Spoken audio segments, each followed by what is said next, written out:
Usually when you hear about miracles, it's in the context of religion or mythology, but I'm here to tell you about some science miracles. Let's talk about planets, specifically ours and the fact that it has life on it. For a long time, we only knew about the 9 planets in our solar system. I mean 8. Sorry, Pluto. Peace! So it made sense to think that 1/8 of all the planets had life on them, since 1/8 of the planets in our solar system had life on them. Now we know that there are about 30 billion planets in our galaxy.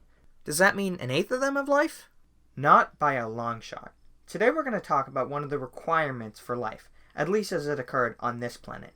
Namely, a perfectly sized moon at the exact right distance. Here's how it happened for us. Long, long ago, Earth didn't have trees, didn't have water, didn't have air. It was a desolate rock. And then one day, it was hit by an entire other planet. We call this other planet Theia. It was the size of Mars, which made everything else that ever hit Earth since look like a microbe. When the two collided, Theia was destroyed, and Earth's insides were spewed out into space, forming a molten ring around our planet. The molten ring was so heavy that it all came together into a ball. We call that ball the moon. If Theia hit us head on, it could have destroyed our planet completely. If it had missed us, we never would have gotten the moon. The fact that Theia hit us at the perfect velocity and angle was why the moon exists. This was truly a miracle. What other rocky planets have a moon as big as ours? For a rocky planet, such a huge moon is unheard of. The moons of Mars are asteroid pipsqueaks. Mercury and Venus don't even have moons. Gas giants have big moons because they're so huge, but you can't just walk around on a gas giant.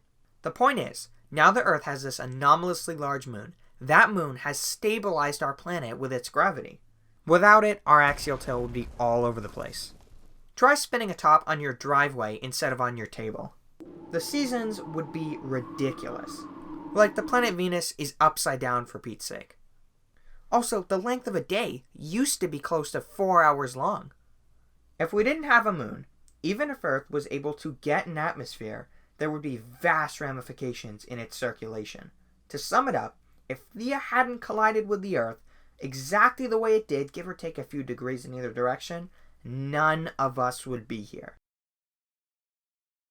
If you're interested in more of these science miracle videos, don't forget to like and subscribe. Thanks for watching. Stay turned down.